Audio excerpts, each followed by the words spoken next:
I knew something was wrong the instant the laughter stopped, not the soft, polite kind that floats through weddings like background music, but something sharp and deliberate. Aimed straight at me, I glanced down at the table where they'd seated me.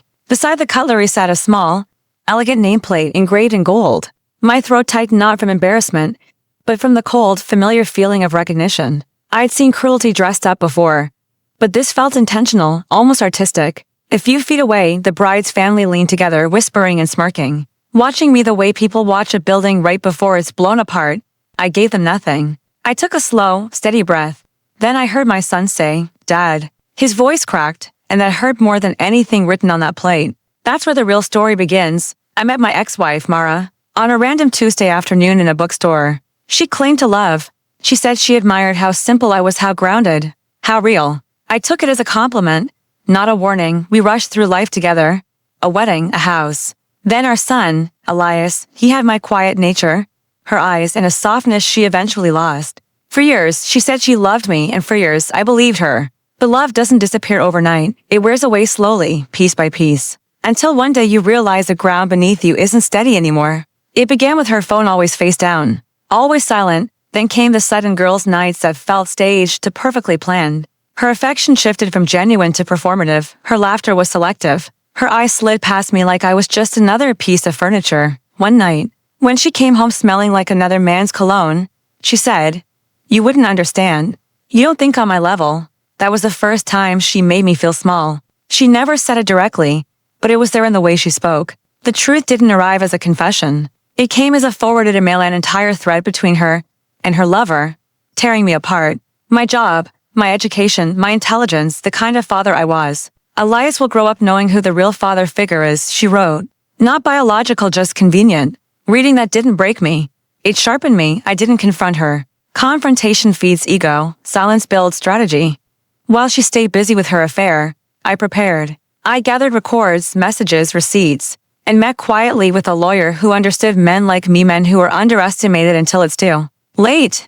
I didn't want revenge. I wanted freedom, safety for my son, and the truth to stand on its own. When the divorce happened, she expected me to fall apart. Instead, I walked away with full custody.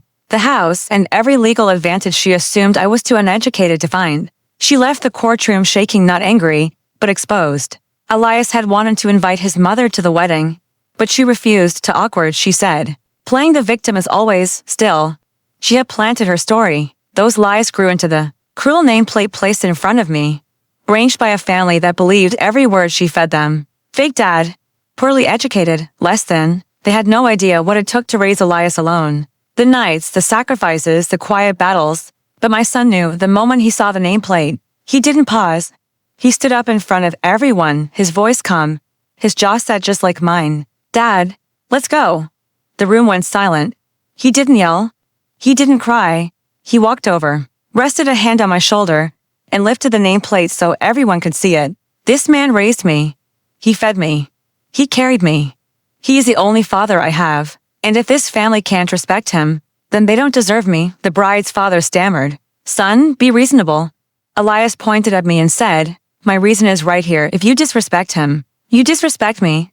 Then he removed the ring and set it gently on the table. The bride gasped, not from heartbreak, but from fear of what this would do to her image. Elias walked out. I followed, calm and steady, the same way I'd handled everything else in my life. Outside, under the warm evening sky, he let out a long breath. "I'm sorry, Dad." I told him he had nothing to apologize for.